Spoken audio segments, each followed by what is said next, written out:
আজকে আমরা বানাবো কলকাতা স্টাইল বিরিয়ানি। তো চলো বানানো শুরু করা যাক। তো আমাদের ইনগ্রেডিয়েন্টস লাগবে বাসমতি রাইস, এটাকে ধুয়ে 3বার ধুয়ে ওয়াশ করে আর জলে ভিজিয়ে রাখা আছে। আলু বড় বড় করে পিস কাট করা, আমি জ্যোতি আলু নিয়েছি।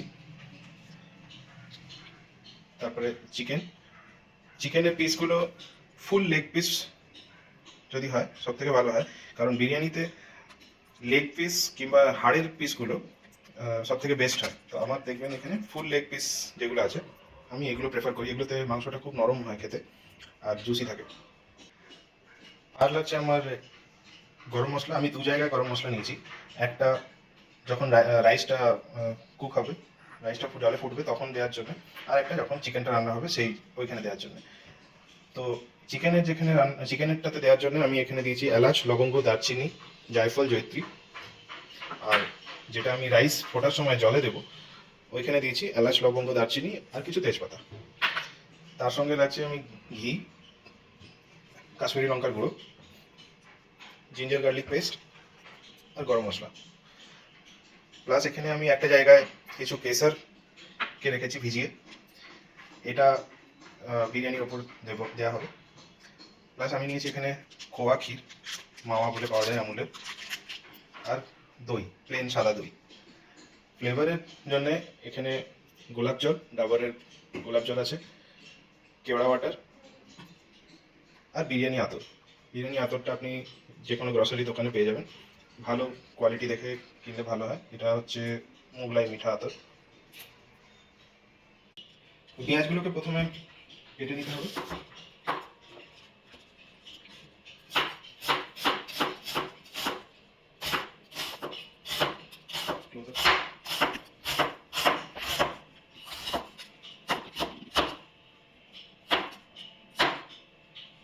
আমি সব পেঁয়াজগুলো কেটে নিই, তারপরে আবার আসছি। তো এখানে আমি একটা কড়াইয়ে ঘি আর সাদা তেল দেবো একটু।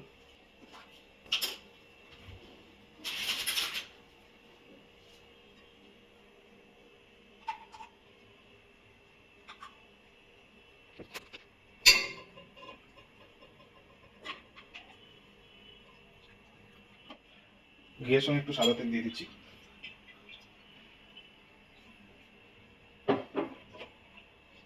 আমি কম্পারেটিভলি কম ঘি আর তেলে ইউজ করছি, আপনারা চাইলে আর একটু বেশি দিতে পারেন।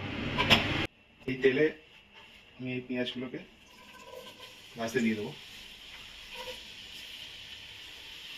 এই এই যে তেলটা দিলাম এতেই আমার পেঁয়াজ ভাজা হবে, পরে আলুটাও ভাজা হবে, আবার চিকেনটাও রান্না হবে। তো সব এরপরে আমি আর কোনো ঘি দেবো না। পেঁয়াজটা এমনি করে ভেজে ব্রাউন করে নিতে হবে।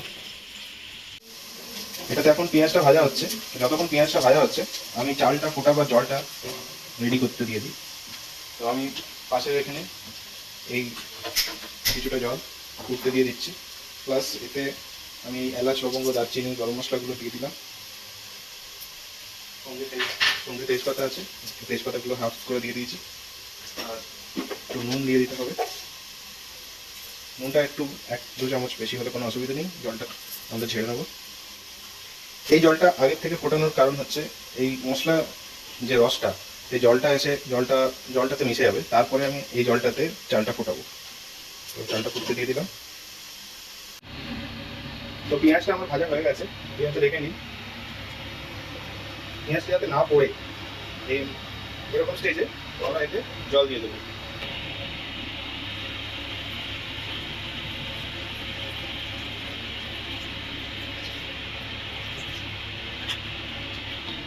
জল দিলাম, আর এতে আমি কাশ্মীরি লঙ্কার গুঁড়ো দিচ্ছি আর নুন দিচ্ছি। আমি যে চিকেনটা রান্না করবো, এই চিকেন আলু এর মধ্যেই রান্না হবে, তো সেই পরিমাণে আপনি নুন দিতে পারেন। এর মধ্যে আমরা আলুগুলো দিয়ে দেবো, সেই সাইজের বড় বড় আলু। জলটা খুব বেশি দেবেন না, তাহলে জলটা কমাতে পরে ডিফিকাল্টি হবে। জাস্ট আলুগুলো ডুবে গেলেই আমার এতটাই লাগবে, যাতে আলুগুলো ডুবে যায়। বিরিয়ানিতে যে আলুগুলো নরম নরম আলুগুলো হয়, সেটা করার এটাই উপায়। আপনি এই জলের মধ্যে মশলা জলের মধ্যে আলুগুলোকে সেদ্ধ করবেন, তাহলে আলুগুলোর মধ্যে নুন আর ফ্লেভার মশলা সবই ভেতরে ঢুকে যাবে। এবার এটাকে সেদ্ধ হতে আমি ঢাকা দিয়ে রেখে দেবো। পাশে যে জলটা ফুটতে দিয়েছিলাম এটা অলরেডি ফুটছে, এটা জলটার থেকে ফ্লেভারও বেরোচ্ছে। এই গরম জলটা আমি আমি একটু ঢাকা দিয়ে রেখে দেবো, এর মশলার থেকে আরো মশলার ফ্লেভারগুলো আর একটু বেরোবে। আমি এটা আরেকটু আরো 10 মিনিট ফুটিয়ে তারপরে বন্ধ করে রেখে দেবো। আলুগুলো সেদ্ধ হয়ে গেছে, জলটা অনেকটা কমে গেছে। আর মাঝে মাঝে আলুটাকে একটু নাড়ি চাড়ি দিতে হবে, নাহলে নিচে ধরে যেতে পারে। পুরো এত বড় বড় আলু তো সেদ্ধ পুরোপুরি হয়েছে কিনা দেখার জন্য আপনি একটা টুথপিক নিয়ে চেক করতে পারেন। আমি দেখছি টুথপিকটা যেমন ইজিলি ঢুকে যাচ্ছে, একদম কোনো অসুবিধা হচ্ছে না। চারদিক থেকে দেখে নিতে হবে, এই দিক থেকে দেখে নিচ্ছি। তো আলুগুলো সেদ্ধ হয়ে গেছে। বড় পিসগুলো চেক করলেই বোঝা যাবে, ছোটগুলো তো হয়েই যাচ্ছে। এই আলুগুলোকে এবারে আমি তুলে রাখবো।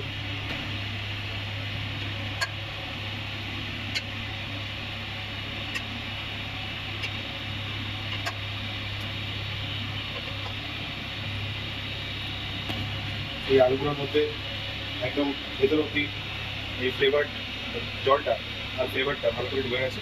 এটা আমরা পরে লেয়ারিং এর সময় কাজে লাগাবো। পেঁয়াজটাও ভালো করে ভাজা হয়ে গেছে। এরপরে এর মধ্যে বাকি যে গরম মশলাগুলো, গোটা গরম মশলাগুলো আছে সেইগুলো দেবো। এর মধ্যে আগেও যেমন বলেছিলাম, এলাচ, লবঙ্গ, দারচিনি, জায়ফল, জয়িত্রী, জায়ফলের গুঁড়ো দেখতে পাচ্ছি, এগুলোকে আমি দিয়ে দিলাম।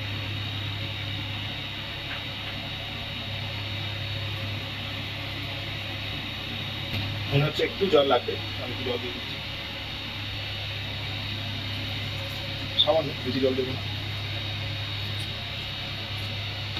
এর মধ্যে এবারে চিকেনগুলোকে দিয়ে দিলাম।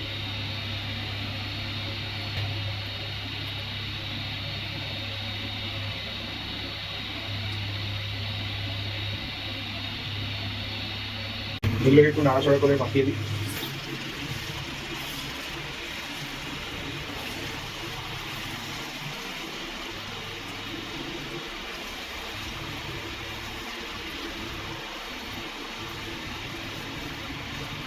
এই আদা রসুনের পেস্টটা এবার আমি চিকেনে দিয়ে দেবো।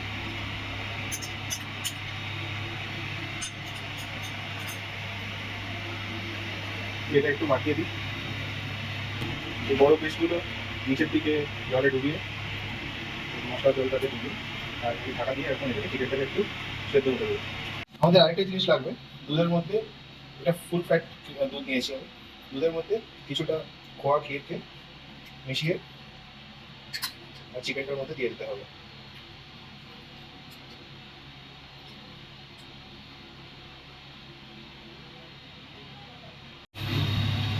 চিকেনটা আমাদের ফুটছে, এই সময় দুধের সঙ্গে খোয়া ক্ষীরটা মিশিয়ে আমি ঢেলে দিলাম।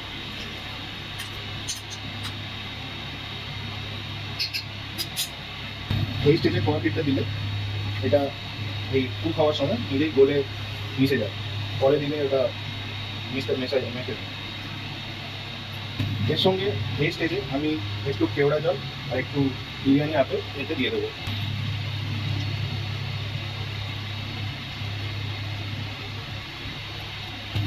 এটা একটু বিরিয়ানি মিঠা আটা দিয়ে দিলাম, বেশি লাগে না, এটা খুবই সামান্য, কয়েক ড্রপ। খুবই ভালো, অলরেডি ভালো ফ্লেভার আসা শুরু হয়ে গেছে, খুব সুন্দর ফ্লেভার আসছে। আমার গোলাপ জলটা এখনো দেওয়া হয়নি, গোলাপ জলটা এখনো দেবো। এই 1 চামচের মতন আমি দিলাম। আমরা এটাকে আবার ঢাকা দিয়ে দেবো, চিকেনটা যতক্ষণ না সেদ্ধ হচ্ছে প্লাস এই জলটা কমছে ততক্ষণ আমরা এটাকে ঢাকা দিয়ে সেদ্ধ করবো। এতে আমি সাদা প্লেন দই দিয়ে দিতে হবে। আমার কাছে প্রায় 8 পিস ফুল লেগ পিস আছে, তো আমি এতে 4-5 চামচের মতন দিয়ে দিলাম। এটাকে একটু নাড়িয়ে চাড়িয়ে নিতে হবে। ঢাকা দিয়ে সেদ্ধ হতে দিয়ে দিলাম। এর উপরে একটু গরম মশলা পাউডার দিয়ে দিলাম।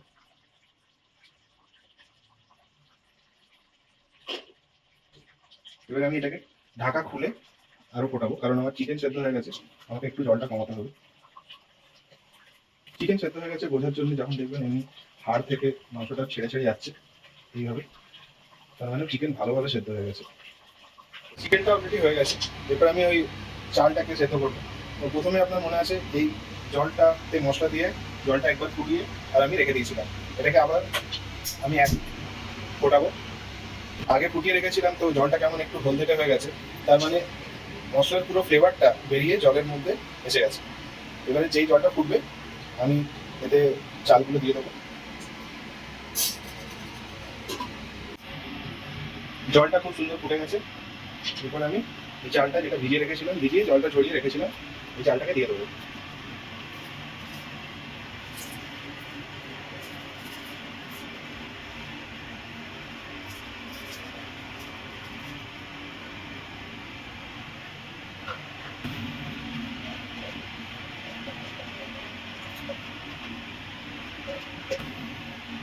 এই চালটাকে আমি 50 থেকে 60% কুক করবো, পুরোপুরি কুক করবো না। আর এটাতে আমি কোনো ঢাকা দেবো না, এগুলো ঢাকা দিলেই বেশি সেদ্ধ হয়ে যাবে, তো আমি এটাতে ঢাকা দেবো না। আমি এখানে কেসার ভিজিয়ে রেখেছিলাম, জাফরান ভিজিয়ে রেখেছিলাম ঠান্ডা বরফ জলে। এর সঙ্গে আমি একটু গোলাপ জল, কেওড়া জল, বিরিয়ানি আতর মিশিয়ে দেবো।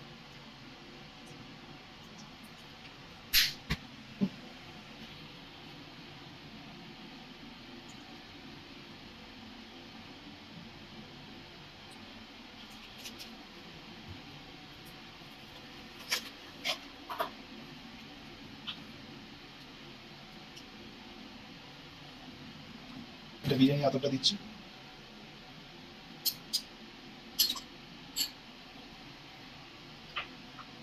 এই তিনটে জিনিস মিশিয়ে ভালো করে মিশিয়ে এর সঙ্গে একটু দুধ মিশিয়ে দেবো।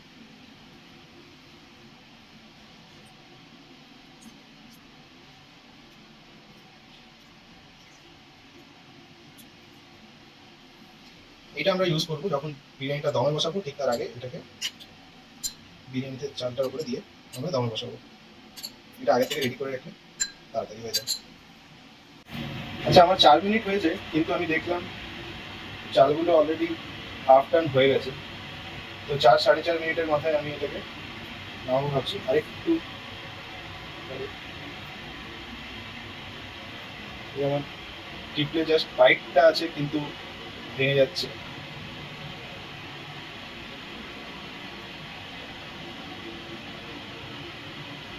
এই স্টেজে আমি নামিয়ে নেবো।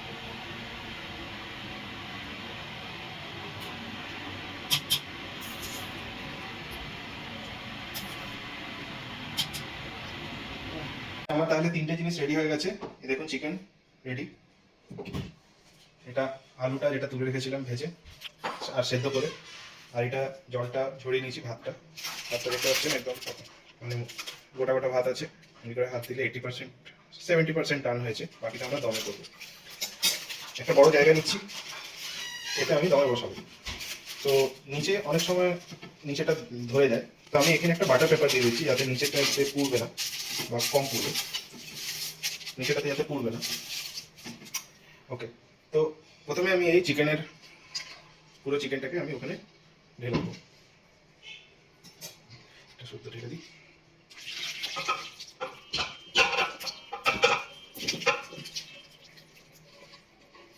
এই চিকেনটাকে আমি একটু ছড়িয়ে ছড়িয়ে সমানভাবে চারদিকে ছড়িয়ে দিচ্ছি।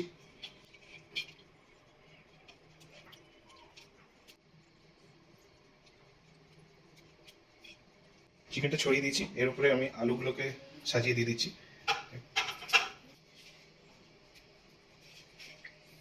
বড় সাইজের আলুগুলো মাঝের দিকে রাখলে ভালো।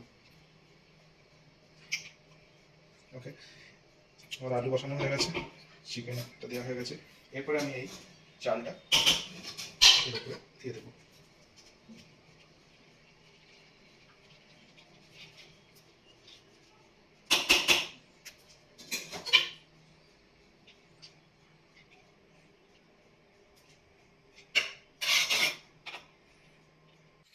এর উপর থেকে আমি ওই কেসার দুধটা, কেসার আর কেওড়া ওয়াটার, রোজ ওয়াটার আর বিরিয়ানি আতর, মিঠা আতর, এই তিনটে মিক্সচারটাকে আমি এর উপরে ছড়িয়ে দেবো।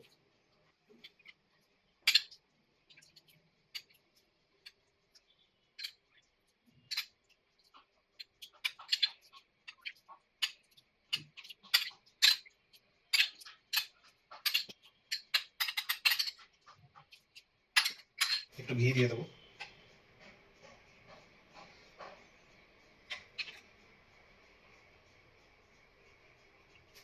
এরপরে একটু সাধারণত আটা দিয়ে প্যাক করে দেয়, কিন্তু আমি আটা দিচ্ছি না, আপনারা চাইলে দিতে পারেন। আমি ফয়েল দিয়ে প্যাক করে দিচ্ছি।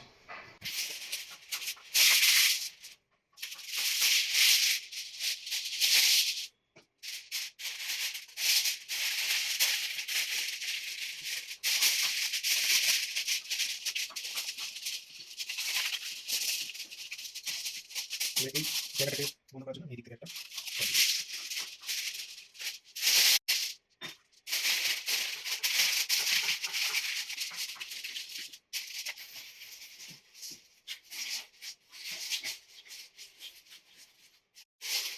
প্যাক হয়ে গেছে। এর উপরে আমি আমার ঢাকাটা লাগিয়ে দিচ্ছি। আশা করছি প্রপারলি প্যাক হয়েছে। এরপরে আমি এটাকে গ্যাসে একদম লো ফ্লেমে, সবথেকে লো ফ্লেমে, আর এটাকে 30 থেকে 40 মিনিট মতন আমি দমে বসাবো। আর এটাকে দমে বসিয়ে আমি একদম ফ্লেমটা কমিয়ে দিলাম। এর উপরে যাতে ভেপারটা প্রপারলি ভেতরে থাকে তার জন্য একটু ভারী কিছু জিনিস দিয়ে দিতে হবে। এই কাস্ট আয়রনের প্যান আছে, এটাকে আমি এর উপরে চাপিয়ে দিলাম। তো আশা করছি এটা যথেষ্ট ভারী আর ভেপারটা বেরোবে না। আচ্ছা, বিরিয়ানি 30-35 মিনিট পরে আমি দমটা বন্ধ করে দিয়েছিলাম। তারপরে ওই রকমই রেখে দিয়েছিলাম মোটামুটি 10-15 মিনিট। তো সঙ্গে সঙ্গে আমি খুলিনি, তাতে ভেপারটা আর কি সেটেল হবে।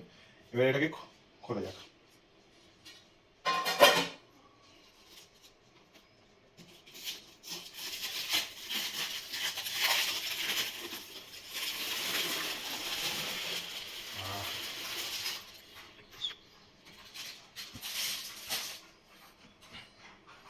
চালটা বেশ খোলা খোলা হয়েছে, খুব সুন্দর ঝরঝরে হয়ে আছে। বিরিয়ানিটা কাটার সময় আস্তে আস্তে যেগুলো চালটা সেটা এক সাইডে করে নিচের দিক থেকে কাটতে হবে। তার জন্য আমি একটা ফ্ল্যাট মতন হাতে নিয়ে আসছি, এটাতে ঠিক হচ্ছে না। এখানে আমি অলরেডি দেখতে পাচ্ছি এখানে আলুটা আছে।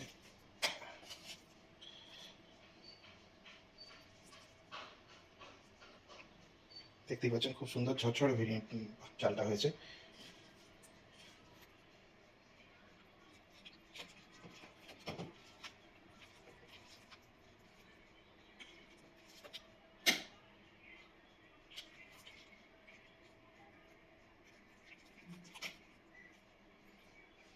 একটা প্লেটে নিয়ে যাক।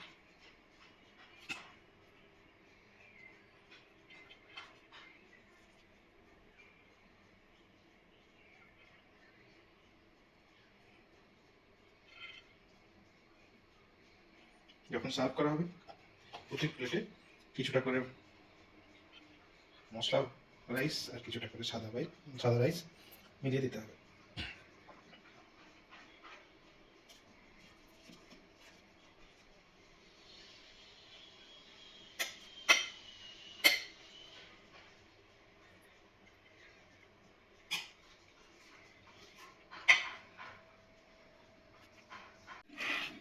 সে দেখি চিকেনটা কেমন জুসি হয়েছে। দেখুন চিকেনটা একদম খুবই নরম হয়েছে, হাড় নিজে নিজেই বেরিয়ে চলে আসছে। আহা, একটু খেয়ে দেখা যাক। আহা, খুব ভালো হয়েছে।